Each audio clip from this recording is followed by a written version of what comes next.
La question se posait parce que de savoir comment l'équipe enseignante allait réagir. En fait, j'avais été sollicitée d'abord par cette maman au titre de représentante de la mission handicap de mon université dans ma composante. Ce qui me permettait d'échanger, de regarder aussi avec les personnels de la mission handicap comment on pouvait faire pour accueillir une étudiante autiste dans la mesure où on a l'habitude d'accueillir des handicapés physiques notamment, mais pas de ce type.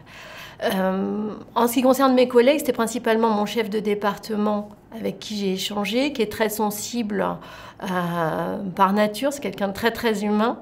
Donc pour lequel il n'y avait absolument aucun souci dans l'accueil a priori d'un étudiant autiste dans la mesure où l'université est ouverte à tous.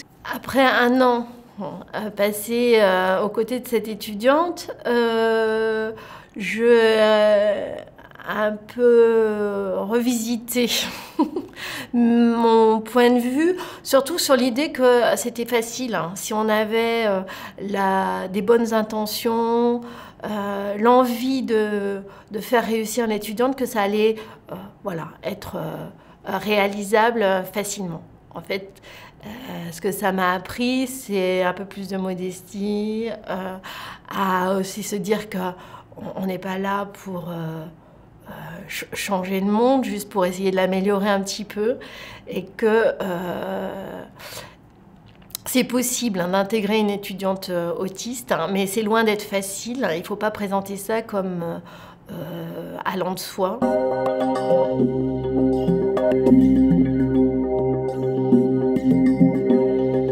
Tous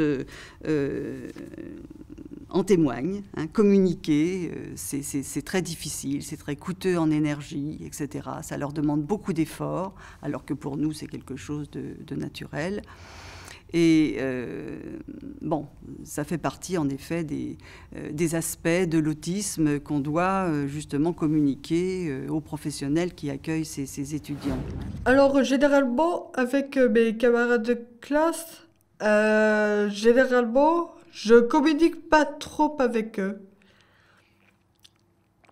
Je veux dire, quand je suis à la cantine ou en heure de pause, c'est rare que je me mette volontairement à côté d'autres gens. Je trouve que je me fais quand même facilement des amis. Et vu que ça m'arrive des fois de déranger la classe parce que je me mets en colère sur un truc que j'avais pas compris, moi-même, je suis un peu surprise d'avoir des amis qui me comprennent aussi bien. Et ça, c'est bien. Pendant toutes ces études, je ne savais pas que j'étais Asperger. Et en fait, j'étais très assidue au cours. Je m'accrochais comme une folle au cours. Je n'avais pas de compétences en sciences, hein, et pourtant, j'étais en doc maths physique, mais parce que je ne savais pas faire autre chose. Et donc, j'avais pas d'interaction avec les autres étudiants. Et je me mettais dans l'amphithéâtre toujours devant. Mon seul but, c'était de suivre le cours. J'étais complètement focalisée sur le cours. Il faut que je suive le cours, que je prenne les notes. C'est tout ce qui m'intéressait. Et tout ce qui était les rapports avec les autres étudiants, j'y arrivais pas du tout. Et j'avais aussi du mal avec le bruit pendant les pauses. Quand tous les étudiants sont agglutinés autour de la machine à café, j'arrivais pas du tout à interagir. En fait, je restais dans l'amphi, toute seule. Et j'étais toujours toute seule, toujours. J'avais pas d'amis. Et là, j'en viens vraiment au point majeur de difficulté pour les personnes autistes dans le milieu d'enseignement supérieur, ce sont les travaux de groupe.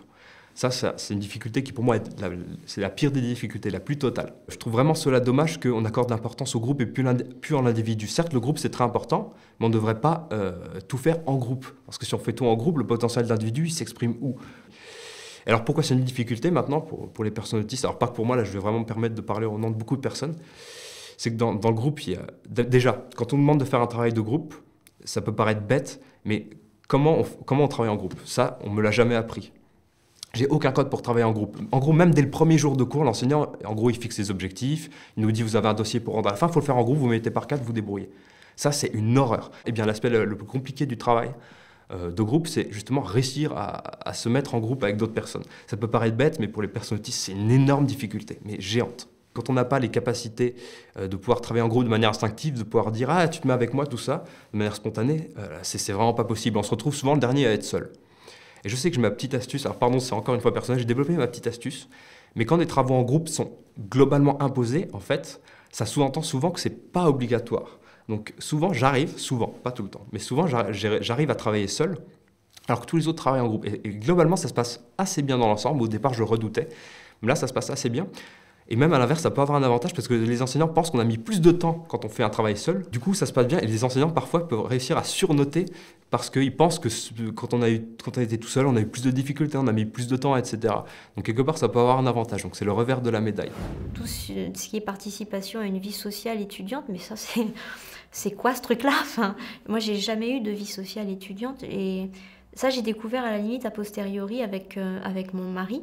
En me rendant compte de ce que ça pouvait être effectivement, parce que lui pour le coup avait manifestement une vie sociale étudiante assez intense, et moi c'est pas que je fuyais les autres, mais j'avais un fonctionnement qui faisait que de toute façon j'étais toujours le nez entre guillemets dans le guidon, non parce que j'avais besoin, je pense que c'était peut-être inconsciemment une excuse aussi pour pas m'impliquer à l'extérieur. En tout cas c'était quelque chose d'inenvisageable. Moi j'arrivais pas à travailler, à préparer des choses et puis à à sortir ou à faire. Et j'en ai jamais ressenti l'envie en fait.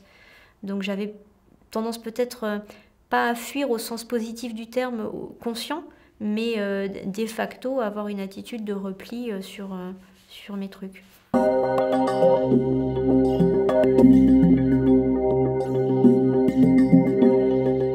Ça m'arrive aussi souvent de me mettre en colère quand j'arrive pas à faire un exercice correctement, quand je me rends compte du grosse erreur après que je pensais avoir bien fait un exercice.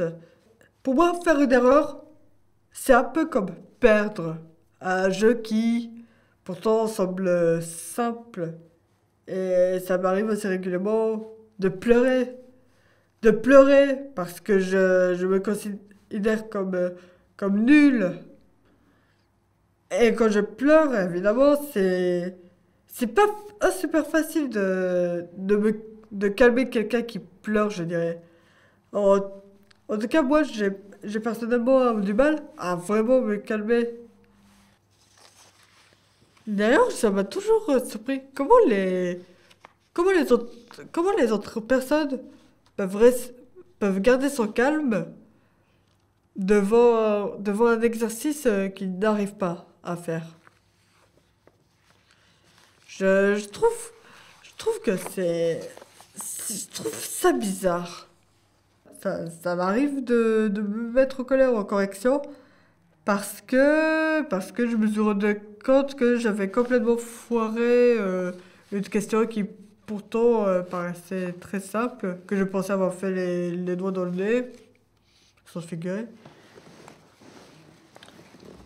Et ça m'énerve parce que la correction me prouve que je suis stupide. Je sais peut-être un peu gros comment. Mais le fait de ne pas avoir une réponse pourtant évidente à une question qui est simple, moi je passe ça pour j'interprète ça comme un signe d'incompétence de ma part.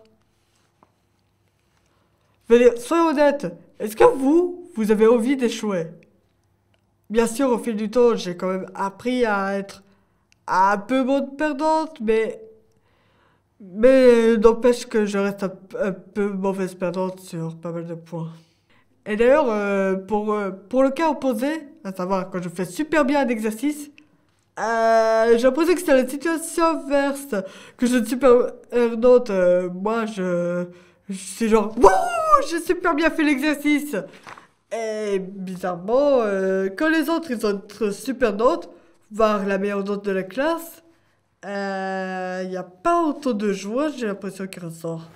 Il y a beaucoup d'aspects de la vie qui ressurgissent très négativement ou très positivement chez des personnes autistes. Donc c'est pour ça qu'il y a des tendances souvent soit à l'euphorie, soit à la dépression, donc des changements d'état énormes chez les personnes autistes. Et j'ai un ami autiste, par exemple, qui d'une minute à l'autre peut passer d'un état extrême à l'autre, et c'est vraiment absolument impressionnant. Donc il y a ce côté un peu extrême du ressenti interne des personnes autistes. Et le problème aussi, ce qui fait qu'on est assez mal compris en tant que personne autiste dans le domaine des études supérieures et même dans beaucoup d'autres domaines, c'est que ces émotions sont très intérieures, donc ça se voit pas. Et je sais qu'on développe, chaque personne autiste développe ses stratégies de compensation pour réussir un peu à exprimer la manière dont elle se sent sans tout à fait se dévoiler. Enfin, c'est un équilibre qui est très difficile à trouver. Mais je sais que pour ma part, donc j'ai toujours été très intérieur, donc je montrais vraiment jamais ce que je ressentais. J'ai un visage assez impassible, donc un peu le cliché de l'autisme, mais c'était vraiment le cas. Je sais qu'il faut que j'apprenne par avance à anticiper le signal du moment où je passe du mauvais côté de la barre, c'est-à-dire du moment où vraiment je pourrais faire une crise. Donc pour cela, maintenant, j'arrive de mieux en mieux à m'éloigner avant, par exemple, d'un lieu où il y aurait beaucoup de bruit, je m'éloigne avant que ce soit la catastrophe. Donc j'arrive mieux à prédire la catastrophe. Avant, je ne pouvais pas du tout. C'est pour ça que beaucoup d'enfants autistes, malheureusement, on a cette image de l'autisme égale la crise.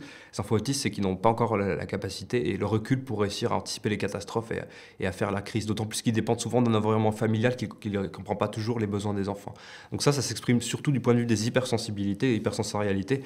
Quand il y en a une qui est confrontée à rude épreuve, alors il faut réussir à quitter le lieu, entre guillemets, ou à s'astreindre de la situation dans laquelle l'hypersensibilité est mise à rude épreuve pour ne pas faire de crise, parce qu'au fond, après, c'est tout de suite que les personnes ont un jugement très très mauvais, autiste, il fait une crise, machin, voilà, etc.